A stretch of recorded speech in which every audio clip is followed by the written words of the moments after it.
خط لکھا، ڈائریکٹ خط لکھا مدینے پاک میں، بولو امیر المومنین حضرت عمر رضی اللہ تعالیٰ عنہ، سبحان اللہ بولو، خط لکھا حضرت عمر رضی اللہ تعالیٰ عنہ کو جیسے یہ پیغام ملا کہ ہر سال دریائے نیل میں ایک کنواری لڑکی کو لایا جاتا ہے اور اس کو کپڑے پہنائے جاتے، اس کو زیورات پہنائے جاتے اور دریائے نیل کو بھیٹ چڑھایا جاتا ہے، اس کے بعد میں دریا نیل کا پانی جوش مارتا ہے ورنہ ہر سال پانی گھٹ جاتا ہے۔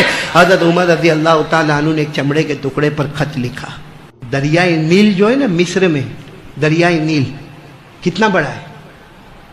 دریا نیل کا نام سنا نا؟ مصر میں 6650 کلومیٹر پر پھیلا ہوا، 6600 کئی ڈمن اس میں سما جاوے، 6650 کلومیٹر پر پھیلا ہوا کیا دریائے نیل ہے۔ لیکن آپ کو معلوم ہے نا جب مصر کے گورنر کون بنے؟ حضرت عمرو بن عاص، ساتھ میں بولو کون بنے؟ حضرت عمرو بن عاص۔ اور دریائے نیل کا پانی دھیرے دھیرے کم ہونے لگا، اب اتنا لمبا دریا جو مصر سے چلتا سودان کو ٹچ کرتا، سودان کو ٹچ کر کے افریقہ کی بارڈر پر جاتا اور یورپ تک جاتا، 6650 کلومیٹر کا دریا جب اس کا پانی کم ہونے لگا تو سارے کے سارے مصر والے گورنر کے پاس آئے۔ گورنر کون؟ حضرت عمرو بن، اور آ کر کیا کہا، یہ ہر سال ایسا ہوتا ہے، دریا کا پانی کیا ہو جاتا ہے؟ کم ہو جاتا ہے، پھر ہمارے کھیتوں میں بھی پانی نہیں، باغوں میں بھی پانی نہیں، کھانے کے لالے پڑ جاتے، مرنا پڑتا۔ تو حضرت عمرو بن عاص نے کہا پھر دریا بڑھتے کیسے ہو؟ کہا وہ ایک ہمارا طریقہ ہے، کوئی بھی ایک جوان لڑکی کو لانا پڑتا ہے، اس کو زیوروں میں آراستہ کرنا پڑتا ہے، یعنی اس کو زیور پہنانے پڑتے، پھر اس لڑکی کو اٹھا کر اس کو بھیج دے دیتے، یعنی دریائے نیل کو پھینک دیتے، وہ لڑکی مر جاتی، لیکن جیسے لڑکی مرتی ہے پھر دریائے نیل جوش مارتا ہے، پانی آتا پانی آتا پانی آتا، پھر ہمارا سال اچھا جاتا ہے، پھر 12-13 مہینے کے بعد پھر وہی معاملہ، پانی کم ہو جاتا ہے، پھر کوئی قوم کی ایک لڑکی کو تیار کرو اور اس کو زیورات میں آراستہ کرو، پھر اس کا بھیٹ چڑھاؤ، ہر سال سالوں سال سے چلا آتا۔ حضرت عمرو عاص نے فرمایا جو سالوں سال چلتا تھا وہ چلتا، اب نہیں رہے گا۔ ہدان اللہ الاسلام، اللہ نے ہم کو اسلام دے دیا ہے، اب یہ قانون لیکن ہوا ایسا ہی، نیل میں پانی نہیں آ رہا، ارے بولو دریا نیل میں پانی، سب روزانہ گورنر کے پاس، پھر بولو گورنر کا نام کیا ہے؟ حضرت عمرو بن عاص، روزانہ گورنر کے پاس، اور گورنر روزانہ کہے قد ہدان اللہ بالاسلام والایمان، اللہ نے ہم کو اسلام اور ایمان دیا۔ اب کسی لڑکی کی جان کو لینا، یعنی کنواری لڑکی کو لینا، اس کو زیورات پہنانا اور اس کو بھیٹ چڑھانا، یہ کون سا طریقہ ہے؟ مخلوق کی مدد نہیں ہوتی۔ لیکن پانی کم ہونے لگا، اب تو لوگوں نے یہ فیصلہ کیا کہ گورنر تو ماننے والے ہے نہیں، اس سے اچھا ہم یہ علاقہ چھوڑ کے، سب نے علاقہ چھوڑنے کی کوشش کی۔ تو حضرت عمرو بن عاص نے دیکھا کہ اب تو معاملہ بہت گمبھیر ہو گیا ہے، میں اسلام کی بات کر رہا ہوں لیکن یہاں تو نیل میں پانی آتا نہیں ہے۔ انہوں نے خط لکھا، ڈائریکٹ خط لکھا مدینے پاک میں، بولو امیر المومنین حضرت عمر رضی اللہ تعالیٰ عنہ، سبحان اللہ بولو، خط لکھا حضرت عمر رضی اللہ تعالیٰ عنہ کو جیسے یہ پیغام ملا کہ ہر سال دریائے نیل میں ایک کنواری لڑکی کو لایا جاتا ہے اور اس کو کپڑے پہنائے جاتے، اس کو زیورات پہنائے جاتے اور دریائے نیل کو بھیٹ چڑھایا جاتا ہے، اس کے بعد میں دریا نیل کا پانی جوش مارتا ہے ورنہ ہر سال پانی گھٹ جاتا ہے۔ حضرت عمر رضی اللہ تعالیٰ عنہ نے ایک چمڑے کے ٹکڑے پر خط لکھا، کس کو؟ دریا کو، حضرت عمر کو نہیں، دریا کو خط بھیجا۔ عمرو بن عاص سے کہا کہ یہ خط دریا میں ڈال دینا، انشاءاللہ پانی جوش مارے گا۔ جیسے خط حضرت عمرو بن عاص کے پاس آیا، حضرت عمرو بن عاص نے مصر والوں کو کہا جاؤ، قد جاءنا النصر، ہمارے پاس مدد آ گئی ہے، ہمارے پاس پانی آ گیا ہے۔ سب دریائے نیل کے پاس آئے تو دریائے نیل کا پانی تو خشک ہوتا جا رہا تھا، کہا کون سی مدد آئی؟ حضرت عمرو بن عاص نے وہ جو جیب میں چمڑے کا ٹکڑا تھا، جو خط تھا، وہ خط لے کر دریائے نیل میں ڈالا۔ ارے میرے پیارو، اللہ کی قسم، خط پہنچنے میں تھوڑی دیر ہوئی، اس سے پہلے پورا دریا 6650 کلومیٹر پانی کا طوفان مارنا شروع کر دیا۔ سارا مجمع حیران کہ حضرت عمر نے خط میں کیا لکھا، کون سی تعویذ تھی بھائی، کون سی تعویذ تھی کہ اتنا دریا جو ابھی تک خشک تھا، کیا تھا مضمون، کیا تھا اس میں؟ معلوم ہے مضمون اس میں کیا تھا؟ جب اس خط کے بارے میں پوچھا گیا، حضرت عمر رضی اللہ تعالیٰ عنہ نے فرمایا میں نے لکھا تھا من امیر المومنین عمر بن الخطاب الى نیل مصر ان كنت تجری من قبلك فلا تجری وان كان اللہ یجریک اسأل اللہ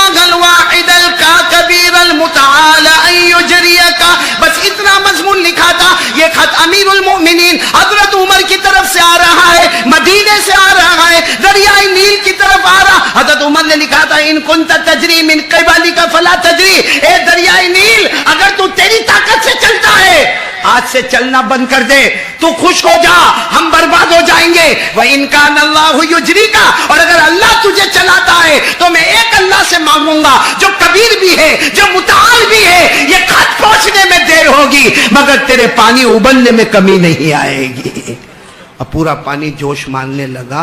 میرے دوستو اتنے بڑے دریا کو کنٹرول کیا کس نے؟ حضرت۔ اور ہم کورونا کو گناہ کتنے کرتے ہم لوگ؟ بھائی کرتے نا، گناہ کرتے کہ نہیں کرتے؟ قدم قدم پہ گناہ۔ اے پورا مجمع اللہ کو حاضر ناظر رکھ کر بتاؤ، یہ حضرت ابراہیم علیہ السلام کی قربانی کا واقعہ۔ میں ایک بات آپ کو پوچھوں، حضرت ابراہیم چاہتے تھے اپنے بیٹے کو ذبح کرنا؟ بھائی اب آدھا گھنٹہ بچا، اتنا تو بولو بھائی چاہتے تھے؟ میں نے پورا مجمع بولو چاہتے تھے۔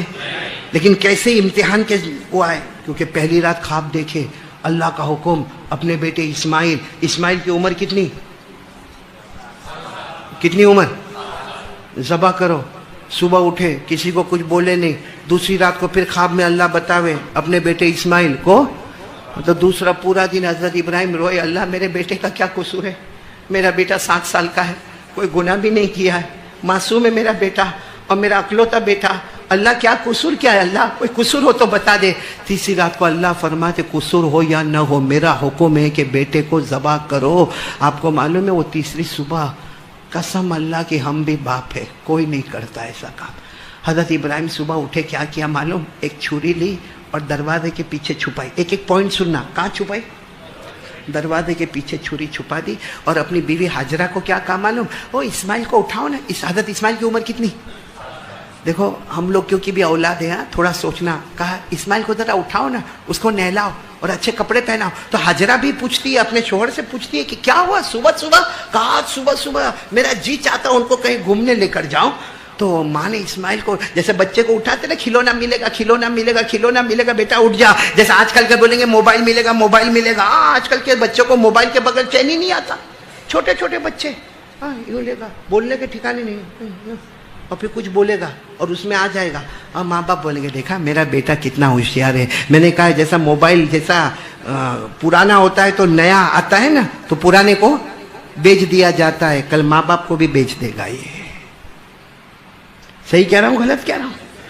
وہ حضرت اسماعیل علیہ السلام کو حضرت حاجرہ ماں نے اٹھایا، بیٹے اٹھ جا ابا گھمانے لے جائیں گے، وہ جلدی نہلانا دھلانا، اچھے کپڑے پہنانا، اور آپ کو معلوم ہے جو حدیث پاک میں لکھا، شاید آپ نے نہیں سنا ہوگا، حضرت ابراہیم اور حضرت اسماعیل یعنی ابا اور بیٹے یہ اکثر باہر گھومنے نکلتے تھے، اور ان کا طریقہ کیا ہوتا معلوم؟ کبھی حضرت ابراہیم دوڑتے اور اسماعیل کو کہتے چلو، بچے کو کہتے چلو میرے کو پکڑو، تو بیٹے جا کے پکڑ لیتے تھے، اور کبھی کہتے تھے چلو بیٹا اب تو دوڑ، اب بیٹا دوڑے تو ابا جاتے تھے اور جا کے پکڑ لیتے تھے، مطلب باہر ایک اچھا ماحول رہتا تھا۔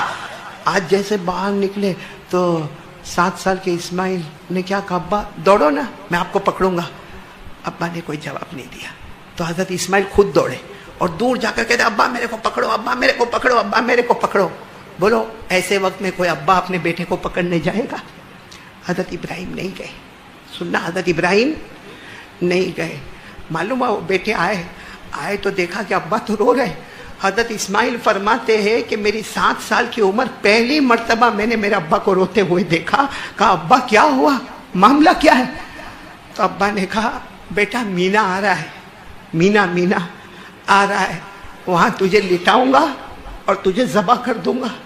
آپ کو معلوم ہے 7 سال کے اسماعیل بیٹے ہیں نا، دور بھاگے اور بھاگتے کہا ابا آپ میرے کو قتل کرو گے، آپ میرے کو ذبح کرو گے؟ حضرت اسماعیل کی زبان سے نکلا ابا آپ میرے بغیر کھانا نہیں کھاتے، آپ میرے بغیر پانی نہیں پیتے، آپ رات کو مجھے سلاتے پلاتے پہناتے، کیا آپ میری گردن پر آپ چھری چلائیں گے؟ تو حضرت ابراہیم نے کہا بیٹا ادھر آئے نا، تو یوں گلے سے لپیٹ لیا اپنے بیٹے کو اور کہا کوئی باپ اپنے بیٹے کو ذبح نہیں کرتا، اور بیٹا میں بھی تجھے ذبح نہیں کرتا، لیکن آج مجبور ہوں، مجھے اللہ کا حکم آ گیا ہے۔ بولو کس کا حکم آ گیا ہے؟ وہ 7 سال کا بیٹا، کیسا امتحان! کہا ابا اللہ کا حکم ہے، کہا ہاں، تو کہا ابا پھر دیر مت کرو، اگر آپ ذبح کرنے والوں میں آگے ہوگے تو میں صبر کرنے والوں میں آگے رہوں گا۔ کیا منظر!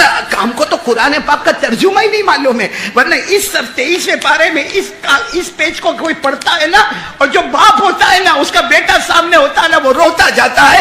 اللہ نے فرمایا فَلَمَّا بَلَغَ مَعَهُ السَّعْيَ قَالَ يَا بُنَيَّ إِنِّي أَرَىٰ فِي الْمَنَامِ أَنِّي أَذْبَحُكَ فَانظُرْ مَاذَا تَرَىٰ قَالَ يَا أَبَتِ افْعَلْ مَا تُؤْمَرُ سَتَجِدُنِي إِن شَاءَ اللَّهُ مِنَ الصَّابِرِينَ۔ حضرت اسماعیل نے فرمایا ابا اب ذبح کرنے میں دیر مت کرنا۔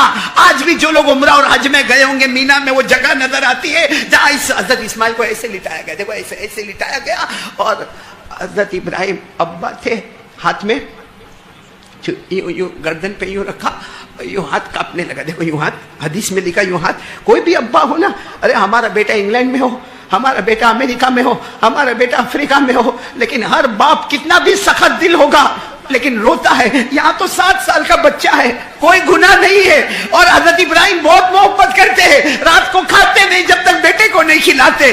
اب یوں چھری رکھی اور یوں کہتے ہیں حضرت ابراہیم، یوں کہتے ہیں اللہ کوئی قانون بدلے گا، اللہ فیصلہ بدلے گا، اللہ کی طرف سے حکم آتا اذبح، کیا کرو؟ ذبح کرو۔ ابھی بس ذبح کرنے کی تیاری سننا حضرت اسماعیل کھڑے ہو گئے۔ تو حضرت ابراہیم نے کہا کیا ہوا بیٹا کھڑے کیوں ہو گئے؟ تم تو تیار تھے نا؟ کہا ابا ابھی بھی تیار ہوں، مگر آپ ذبح کرو گے پورا کپڑا خون والا ہو جائے گا، تو میرے کو کفن کس میں دو گے؟ کفن کے لیے صاف کپڑا ہونا چاہیے کہ نہیں بھائی؟ کفن کرو گے دفن کرو گے تو صاف کپڑا ہونا، تو کپڑا لائے ہو؟ حضرت ابراہیم نے بیٹے کو گلے لگایا۔ کوئی باپ اپنے بیٹے کا کفن کا کپڑا لے کے نکلتا ہے؟ بڑی مجبوری میں چھری لے کر نکلا ہوں۔ اب سننا، حضرت اسماعیل نے اپنے اوپر کی چادر اتاری، کہا ابا یہ دیکھو صاف ستھری ہے، رکھ لو اپنے پاس اور ذبح کر دو، ذبح کرنے کے بعد اسی میں لپیٹ کر مجھے دفن کر دینا۔ بولو سبحان اللہ۔ حضرت ابراہیم نے لے لیا وہ کپڑا، بیٹے کا کپڑا تھا، آخری وقت کا کپڑا تھا، یوں ایسے اپنے منہ سے بوسا دیا، کپڑے کو سائڈ پہ رکھا، کہا بیٹا لیٹ جاؤ۔ ایسے حضرت اسماعیل پھر لیٹے، حضرت ابراہیم نے پھر چھری رکھی نا، کانپتے کانپتے ہاتھ سے چھری رکھی، حضرت اسماعیل کھڑے ہو گئے۔ کہا بیٹا اب کیوں کھڑے ہوئے؟ اب کیا ہوا بیٹا؟ حضرت اسماعیل عمر کتنی تھی؟ کہا ابا ایسے نہیں، آپ کا ہاتھ کانپ رہا ہے، آپ کے دل میں میری بہت محبت ہے، آپ کا ہاتھ کانپ رہا ہے، آپ ایسے کرو گے نا خون نکلے گا، آپ کا ہاتھ رک جائے گا، اس میں مجھے بھی تکلیف ہوگی آپ کو بھی تکلیف ہوگی۔ الٹا لٹا دو، الٹا لٹا دو، گردن سے چھری چلاؤ، تاکہ جب چھری چلے گی آپ کے سامنے اسماعیل کا چہرہ نہیں ہوگا، اللہ تبارک و تعالیٰ کی رضامندی سامنے ہوگی۔ اسماعیل کا چہرہ نہیں ہوگا، اللہ کی محبت سامنے ہوگی۔ یہ کہہ کر اسماعیل کیسے لیٹ گئے؟ لیکن ابھی الٹے لیٹ رہے تھے نا۔ کہا ابا ایک شکایت ہے آپ سے، ابا 7 سال کا بیٹا بول رہا ہے۔ حضرت ابراہیم نے پھر گلے لگائے، بیٹا کیا کرو؟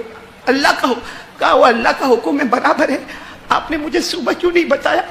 کم سے کم میری ماں کو تو کہہ کے نکلتا، میری ماں آخری مرتبہ تو میری پیشانی کو چوم لیتی، میں میری ماں کی پیشانی کو چوم لیتا، کم سے کم میری ماں کو تو معلوم ہوتا کہ میرا بیٹا واپس نہیں آنے والا ہے۔ آپ اگر میری امی کو بتا دیتے، میری امی بھی اللہ کے حکم پر راضی ہوتی، میں بھی اللہ کے حکم پر راضی، آپ بھی اللہ کے حکم پر راضی، پھر ماں سے یہ بات کیوں چھپائی ابا؟ حضرت ابراہیم نے کوئی جواب نہیں دیا اور الٹا لٹا دیا۔ اب جیسے چھری چلانے لگے نا، چھری رکھی، پھر کہا اللہ کوئی معاملہ اللہ کی طرف سے آیا، حکم آیا، کپڑا ہے نا تمہارے پاس؟ کپڑا تھا نا؟ کن کا کپڑا؟ آنکھ پہ باندھ لو۔ اللہ نے کہا آنکھ پہ باندھو تاکہ جب ذبح کرو تو تمہیں کچھ بھی نظر نہیں آئے، ذبح کرو کچھ بھی نظر نہیں آئے، حکم تو وہی ہے، ذبح کرنا ہے مگر آنکھ پہ پٹی باندھو۔ حضرت ابراہیم علیہ السلام نے وہ پٹی لی اور اپنے آنکھوں پر باندھی، جس کو قرآن پاک نے بتایا کہ اسماعیل کو لٹایا، آنکھوں پر پٹی باندھی۔ فلما اسلما وتله للجبین ونادیناه یا ابراہیم۔ بس حضرت اسماعیل علیہ السلام کو الٹا لٹایا، آنکھوں پہ پٹی باندھی، اور بسم اللہ بولو، بولو بسم اللہ اللہ اکبر، اور وہ زبان سے نکلا انی وجہت وجہی للذی فطر السماوات والارض حنیفا وما انا من المشرکین. روتے روتے حضرت ابراہیم نے کہا بسم اللہ اللہ اکبر. اللہ بیٹا بہت پیارا اللہ، لیکن اللہ تیری محبت آ گئی، اللہ تیری محبت آ گئی. بسم اللہ اللہ اکبر. یہاں بیٹے کو ذبح کرنے جا رہے، وہاں حضرت جبرائیل آئے، حضرت اسماعیل کو ہٹایا، جنت کا جانور رکھا. ابراہیم سمجھ رہے کہ میرے بیٹے کے گلے پہ چھری چل رہی ہے، اور چھری کس پر چل رہی ہے؟ جنت کے. چھری چل گئی. بولو چھری. حضرت ابراہیم بہت روئے، بہت روئے، چیخ مار مار کے روئے. تھوڑی دیر کے بعد اللہ نے کہا پٹی ہٹاؤ، جو پٹا باندھا ہے نا آنکھوں پہ، ہٹاؤ. حضرت ابراہیم نے کہا اللہ کیا ہٹاؤ؟ میرا بیٹا ہوگا، اس کی گردن کٹی ہوگی، دفن کرنا ہوگا. اللہ نے فرمایا القی الاصابہ، پٹی ہٹا دو. جیسے اب سننا، جیسے پٹی ہٹائے تو سامنے جانور ہے، اس کا ذبح ہوا ہے، تو فوراً زبان سے نکلا این ابنی اسماعیل، تو میرا بیٹا اسماعیل کہاں ہے؟ تو درخت کے نیچے دیکھا حضرت اسماعیل یوں کھڑے اور مسکرا رہے. بولو سبحان اللہ. حضرت ابراہیم، کوئی اور باپ ہوتا نا دوڑتا اور جا کے بیٹے کو گلے لگتا. حضرت ابراہیم تھوڑی دیر اسماعیل کو دیکھے، تھوڑی دیر جانور کو دیکھے، اور پھر زور سے اللہ اکبر کہہ کے سجدے میں گئے. کہا اللہ میری قربانی نہیں پسند آئی، اللہ میری قربانی نہیں پسند آئی. اللہ سب تو کیا میں نے، تو نے کہا چھری تیز کر، میں نے چھری تیز کیا، میں نے اسماعیل کو لٹا دیا، میں نے آنکھوں پہ پٹا باندھا، اللہ میں نے ذبح بھی کر دیا. اللہ میں نے کون سی چیز کی کمی رکھی؟ اللہ میں نے سب تو کر دیا، پھر بھی اللہ تو نے جنت کا جانور بھیجا، تجھے قربانی پسند نہیں آئی؟ اللہ کی طرف سے آواز آئی ارے اتنی قربانی پسند آئی، اتنی پسند آئی. اے ابراہیم آج تک دنیا والے تجھے سلام کرتے تھے، اب پیدا کرنے والا اللہ روز صبح شام تجھے سلام کیا کرے گا.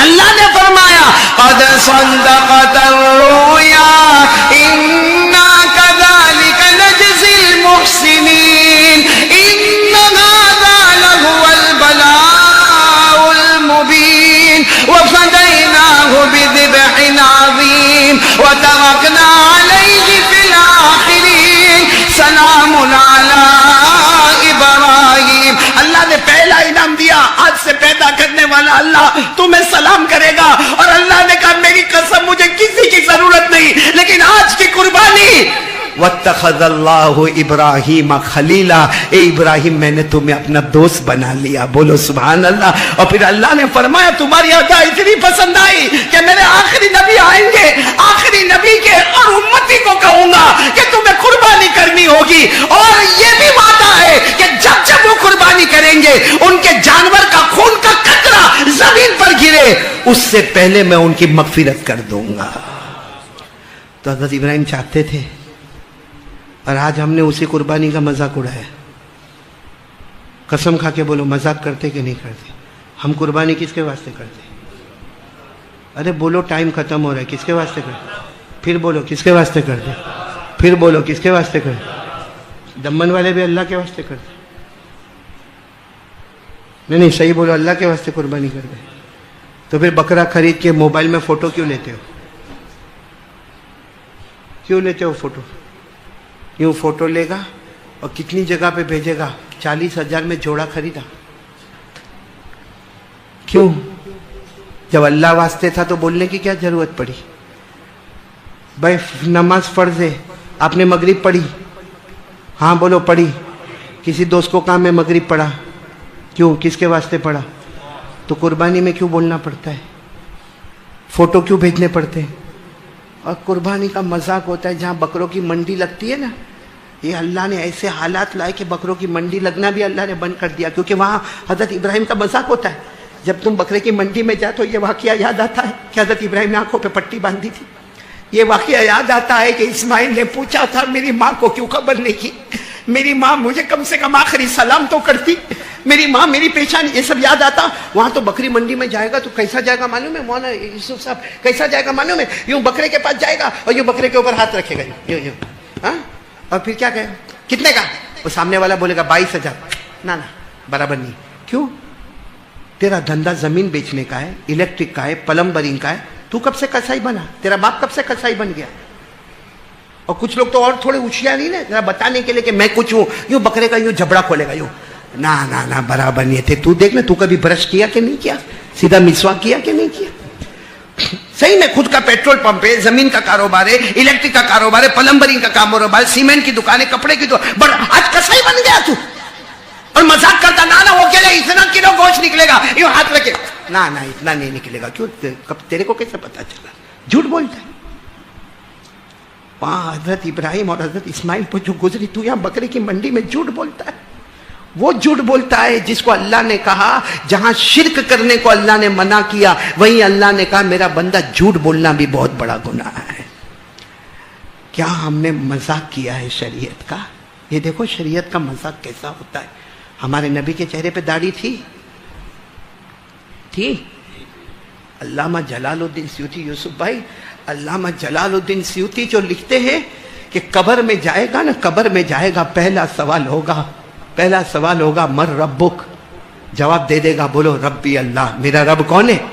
دوسرا سوال ہوگا ما دینک، تیرا مذہب کیا ہے، جواب دے دے گا دینی الاسلام، میرا مذہب. سب سے مشکل سوال تیسرا ہوگا جو امپورٹنٹ ہوگا، جو لازمی ہوگا. کیا سوال ہوگا؟ من ھذا الرجل الذی بعث فیکم، یہ سوال ہوگا کون ہے وہ نبی جو تمہارے درمیان بھیجے گئے، بولو صلی اللہ علیہ وسلم.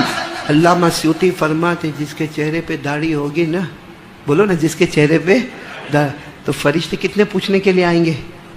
تو ایک فرشتہ دوسرے کو کیا کہے گا، یہ سوال اس کو کائے کو پوچھتا، یہ تو چہرے محمدی لے کر آیا ہے.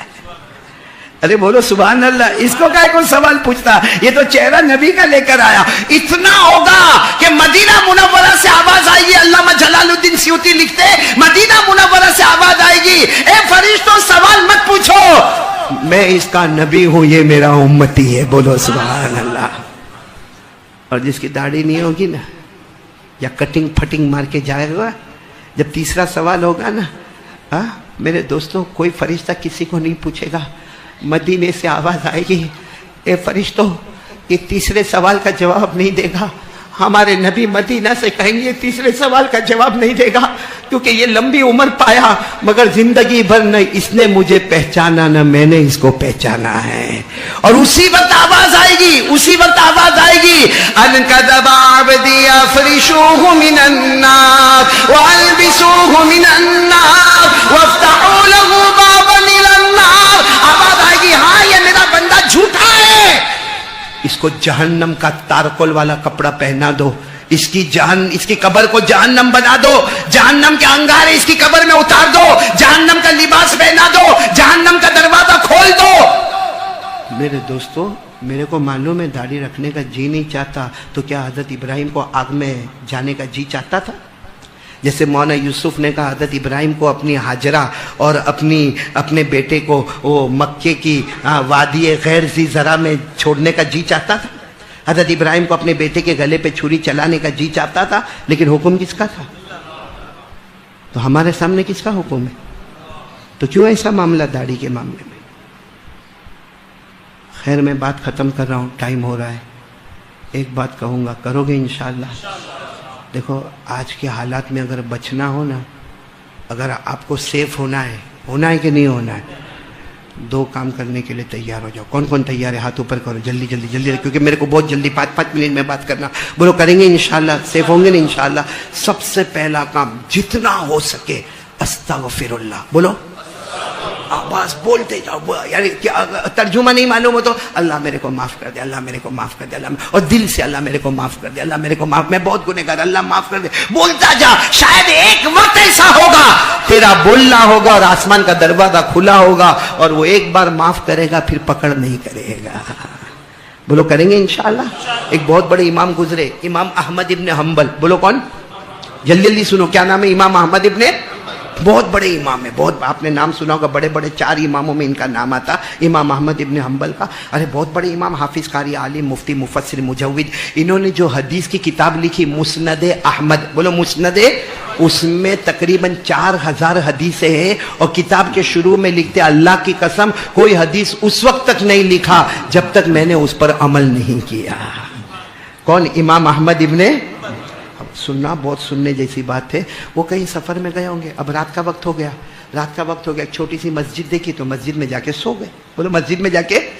اب وہ جو مسجد کے مؤذن صاحب تھے نا, انہوں نے دیکھا کہ کوئی مسافر سویا ہے, اور ہمارے یہاں رول ریگولیشن کسی کو سلانے کا تو اٹھایا, اٹھو مسافر اٹھو. اب یہ مؤذن کو نہیں معلوم اتنے بڑے امام سوئے, کہا اٹھو اٹھو. کہا کیا ہوا؟ کہا ہمارے مسجد میں قانون نہیں ہے سونے کا, چلو باہر جاؤ. وہ امام احمد ابن حنبل اپنا بستر لے کے باہر آنگن میں, جیسے مسجد کا آنگن ہے نا, آنگن میں چلے گئے, وہاں جا کے بستر بچھا دیا. مؤذن صاحب سمجھے کہ وہ چلے. مؤذن صاحب کی آدھی رات کو آنکھ کھولی, دیکھا لو یہ تو یہیں سویا ہے, مسجد میں نہ بولے تو آنگن میں جا کے سویا. بس وہ مؤذن کو غصہ آیا, ایک تو رات کی نیند خراب ہوئی تھی, غصہ آیا. انہوں نے امام احمد ابن حنبل کی دونوں ٹانگیں پکڑی, دونوں پاؤں پکڑے اور یوں کھینچا اور راستے پہ جا کے پٹکا اور کہا منع کیا تھا مسجد میں اور مسجد کے آنگن میں نہیں سونے کا, پھر بھی آنگن میں سوئے ہو. اب سچ بتاؤ, کسی کی ٹانگیں پکڑ کے باہر کھینچ کے راستے پہ پٹک دیا, اس کو اب نیند آئے گی؟ امام احمد ابن حنبل ایسے ہی راستے میں بیٹھ گئے, اپنا سامان لے کے راستے میں. سامنے ایک آدمی تھا جس کا بڑا مکان تھا, روٹی پکا رہا تھا. کیا کر رہا تھا؟ جس کو اس زمانے میں خباز بولتے, نان بھائی, جس کو بڑا آرڈر ملا ہوتا ہے تو روٹی پکانے کا. انہوں نے دیکھا کہ کوئی شریف آدمی ہے, ان کو راستے میں مؤذن صاحب نے پکڑ کے کھینچ کے پھینک دیا ہے. تو انہوں نے کہا, بھائی ادھر آ جا, ادھر آ جا, یہ میری چارپائی پہ سو جا, میں رات بھر روٹی پکانے والا ہوں, تو چارپائی پہ سو جا.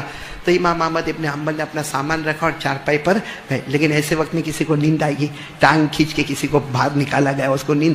امام احمد ابن حنبل ایسے لیٹے رہے اور دیکھا کہ وہ تنور پہ روٹی پکا رہا ہے, اور روٹی پکاتے پکاتے استغفر اللہ, بولو استغفر اللہ استغفر اللہ, روٹی بھی پک رہی ہے, استغفر اللہ. امام احمد ابن حنبل نے بہت دیر تک سنا, پھر کھڑے ہو گئے, کہا بھائی یہ تو استغفر اللہ کیوں کہتا, اللہ معاف کر دے, اللہ معاف کر دے, اللہ, اس کا فائدہ کیا ہے؟ تو اس نے کہا آپ کو نہیں معلوم ہوگا.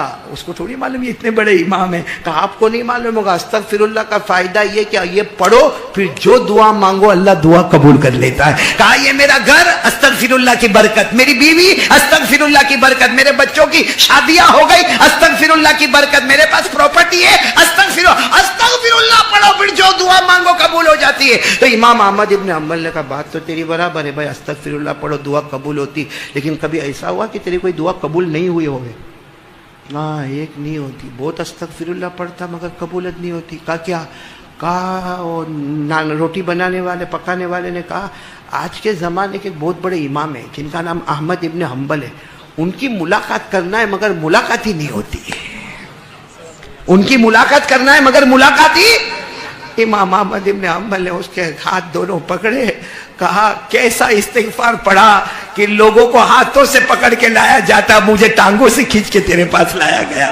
میں ہی احمد ابن حنبل ہوں, لیکن تیرا استغفار کیسا زوروں پر تھا, ہاتھوں سے نہیں پاؤں کھینچ کھینچ کے تیرے دامن میں مجھے لایا گیا. میں احمد ابن حنبل ہوں. اور نان بھائی نے کہا میرا اللہ بہت پیارا ہے.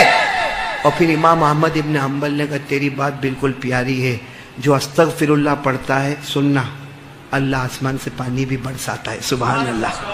اللہ پیسہ بھی بہت دیتا ہے. کیا نہیں اچھا لگا آپ کو میں بولا تو؟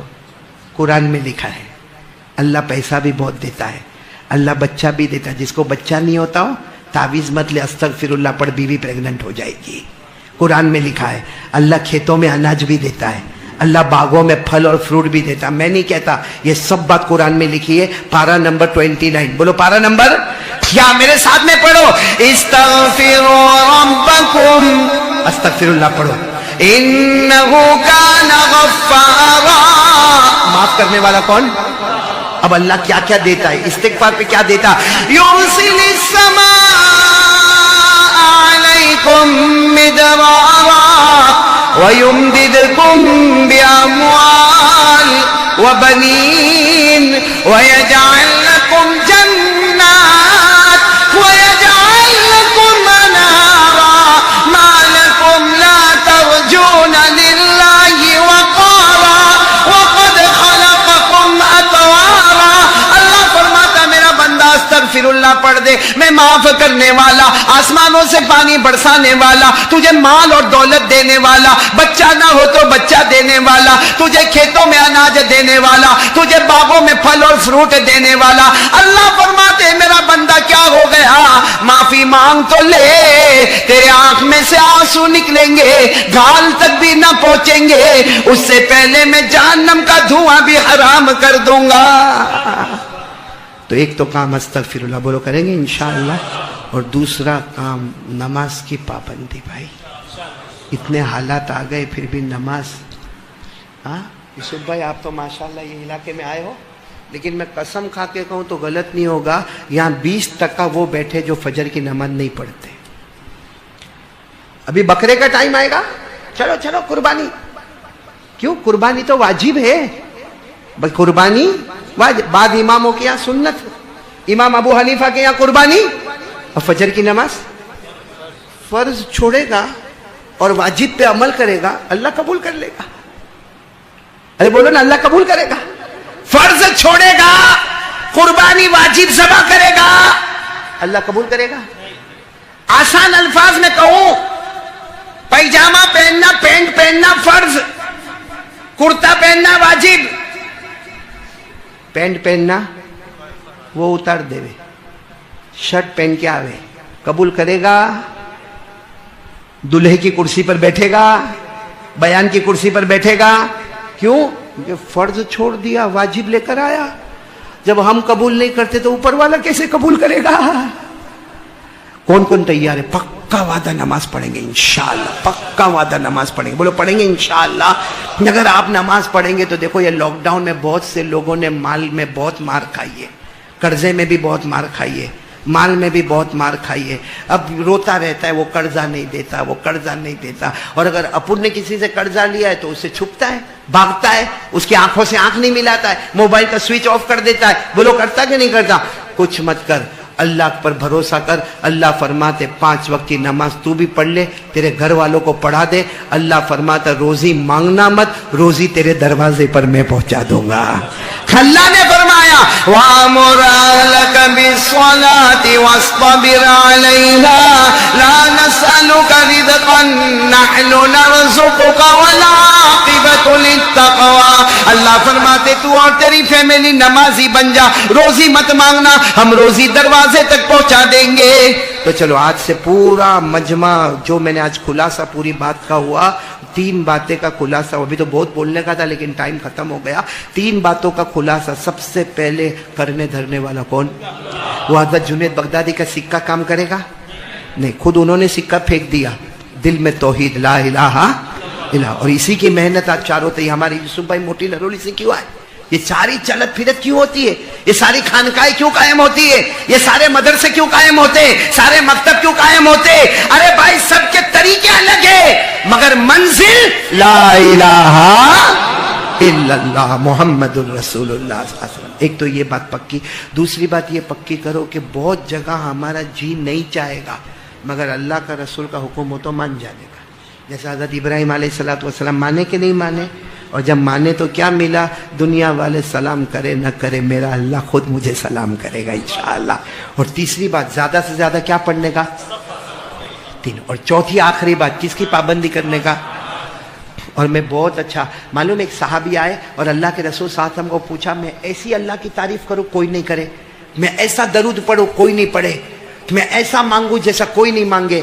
ہمارے نبی نے ایک دعا بتائی اور کہا یہ اس میں ایسی اللہ کی تعریف ہے جو کوئی نہیں کرے گا, ایسا درود ہے کہ اس سے پیارا کوئی نہیں پڑھے گا, ایسی توبہ ہے اس سے پیاری توبہ کوئی نہیں کرے گا. وہ کارڈ میں لے کر آیا ہوں, ہمارے امتیاز بھائی کو دیا ہے, وہ لے کر جانا اور جتنا ہو سکے وہ کارڈ کی دعا بھی پڑھتے رہنا اور استغفار بھی کرتے رہنا, نماز کی پابندی بھی کرتے رہنا. اور کرنے دھرنے والا کون میرے پیاروں؟ اللہ پہلے میرے کو اور ہم سب کو عمل کی توفیق عطا فرمائے.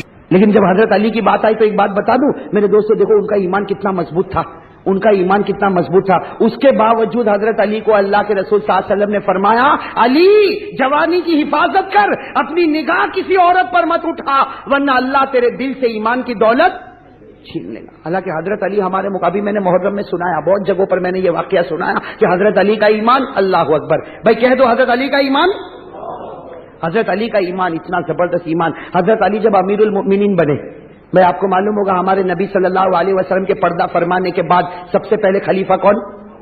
صدیق اکبر, نمبر 2 عمر فاروق, نمبر 3 عثمان غنی, اور نمبر 4 علی مرتضیٰ. حضرت علی رضی اللہ تعالیٰ عنہ جب امیر المؤمنین بنے, سننا حضرت علی کا دربار بھرا ہے, صبح کا وقت ہے, حضرت علی پورے عرب کے امیر ہے, امیر المؤمنین, پورا دربار بھرا ہے. تھوڑی دیر میں کچھ لوگ ایک چور کو پکڑ کے لائے. کس کو پکڑ کے لائے؟ اور وہ چور بھی کیسا؟ کالا کلوٹا حبشی غلام.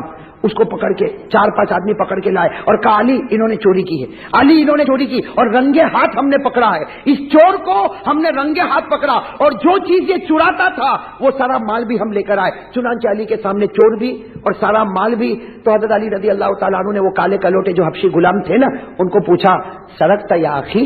حضرت علی کا انداز دیکھو، حالانکہ امیر المومنین ہے، بھائی دوسرا کوئی ہوتا تو سیدھے تھپڑ مارتا ہے نا، حضرت علی نے یہ نہیں کیا، کیا کہا سرقت یا اخی، اے میرے بھائی تو نے چوری کی ہے؟ تو وہ کالے کلوٹے حبشی غلام جو تھے نا کہا ہاں میں نے چوری کی ہے، اور جو سزا دینا ہے دے دو۔ یہ لوگ کہتے ہیں بالکل سچ ہے، میں نے چوری کی ہے، یہ چوری کا مال ہے اور رنگے ہاتھ میں پکڑا گیا، لیکن میں نے کیوں چوری کی وہ میں اور میرا خدا جانتا ہے۔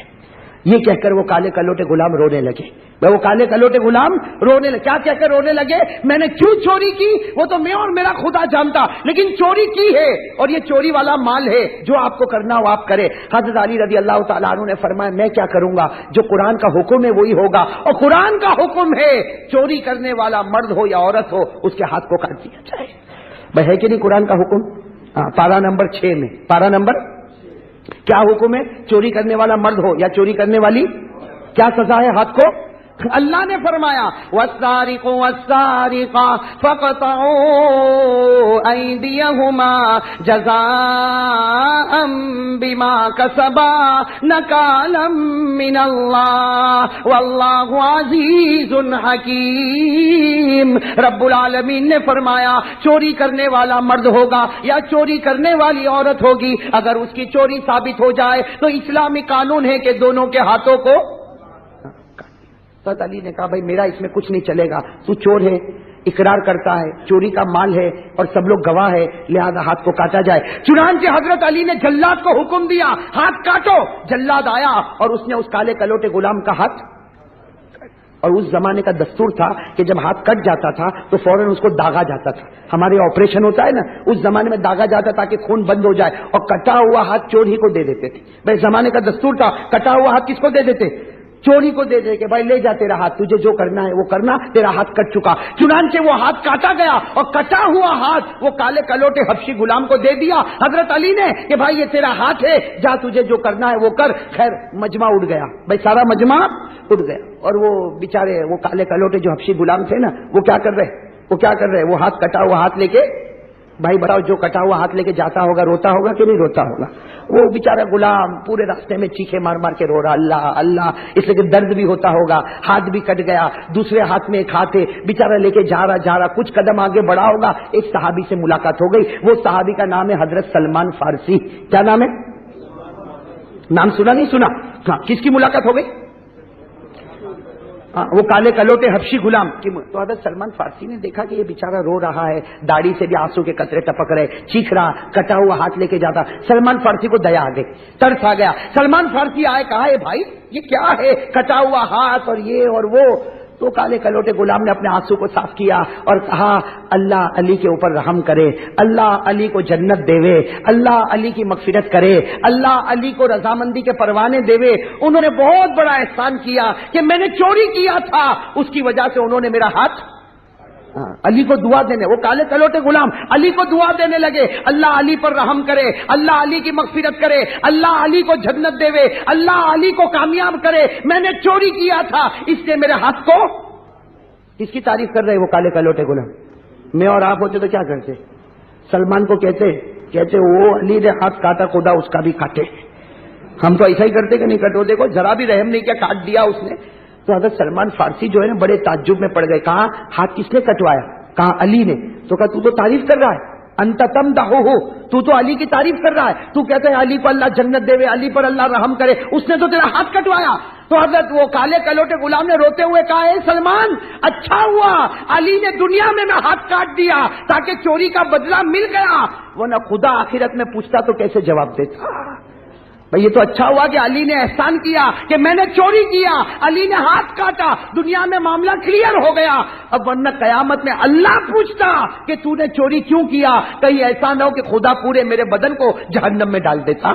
یہ تو سستا سودا ہے کہ ہاتھ کٹ گیا اور پورا بدن جہنم سے بچ گیا۔ اس لیے کہا میں تو علی کو دعا دوں گا، علی کو اللہ بہت اچھا رکھے۔ یہ کہہ کر کالے کلوٹے غلام تو آگے۔ حضرت سلمان فارسی کو یہ جواب سن کے حیران، دل ملا گئے۔ کون؟ ہاں سلمان فارسی دوڑتے دوڑتے علی کے پاس آئے، چونکہ بڑی دوستی تھی بھائی، کتابوں میں لکھا علی اور سلمان میں بڑی دوستی تھی. حضرت سلمان دوڑتے دوڑتے آئے، کہا علی امیر المومنین آپ نے کسی کا ہاتھ کٹوایا؟ تو حضرت علی نے کہا کہ ہاں بیچارہ ایک کالا کلوٹا حبشی غلام آیا تھا، اس کا ہاتھ کٹوایا، قرآن کا قانون تھا اس لیے کٹوایا، باقی وہ کہتا تھا کہ میرا اور میرے اللہ کا معاملہ، لیکن میں نے تو ہاتھ کٹوایا. تو حضرت سلمان نے پوری بات بتا دی کہ ارے وہ تو آپ کو دعائیں دے رہا ہے اور کہتا ہے کہ علی نے مجھے جہنم سے بچا دیا، علی نے مجھے جہنم سے، وہ تو آپ کو دعا دے رہا. تو حضرت علی نے کہا اچھا وہ کالا کلوٹا غلام مجھے دعا دیتا، اے سلمان جاؤ جلدی سے بلاؤ اس کو، بلاؤ اور اس کو یہ کہو کہ کٹا ہوا ہاتھ لے کر آ. کٹا ہوا ہاتھ کس کو کہا؟ تو اب حضرت سلمان فارسی گئے دوڑتے دوڑتے، کس کے پیچھے گئے؟ وہ حبشی. تو وہ حبشی غلام کیا کر رہا ہے؟ قبرستان کے باہر ہاتھ کو دفن کر رہا ہے، وہ کھڈا کھود رہا ہے تاکہ وہ کٹے ہوئے ہاتھ کو. حضرت سلمان گئے اور جا کر کہا اے میرے بھائی امیر المؤمنین بلا رہے، علی تجھے بلا رہے ہیں. بھائی کوئی اور ہوتا تو کہتا بھائی ابھی واپس کیا ضرورت پڑی، بھائی کوئی ہوتا تو اور یہی کہتا نا، لیکن انہوں نے کیا کہا؟ ہاتھ دفن کر رہے اور کہہ رہے کہ میں ابھی آ رہا ہوں.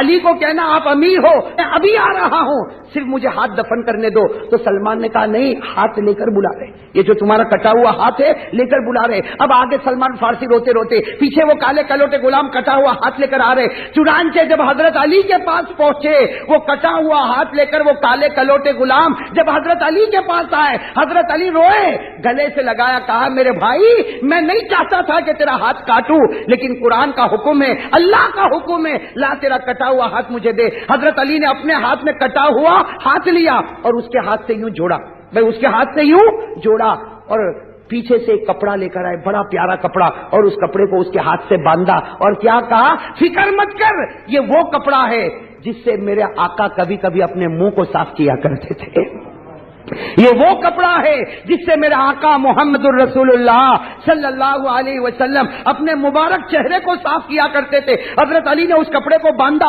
اور تھوڑی دیر کے بعد حضرت علی نے فرمایا بسم اللہ الرحمن الرحیم اور اس کپڑے کو ہٹایا. میرے دوستوں، لکھنے والوں نے لکھا کہ وہ ہاتھ پہلے سے زیادہ اچھے طریقے سے جڑ چکا تھا، وہ ہاتھ ایسا جڑ گیا تھا کہ کوئی زخم کا نشان بھی نظر نہیں آتا تھا. میرے دوستو، وہ علی کا بسم اللہ اتنا پاور والا ہوگا، لیکن وہ بھی اگر کسی عورت کو دیکھے تو ہمارے نبی کہتے تیرے دل سے ایمان چلا جائے گا. تو میرے اور آپ کے اندر تو کوئی پاور ہی نہیں ایمان کا، ہم عورتوں کو دیکھے تو کیا ہمارا ایمان نہیں چلا جائے؟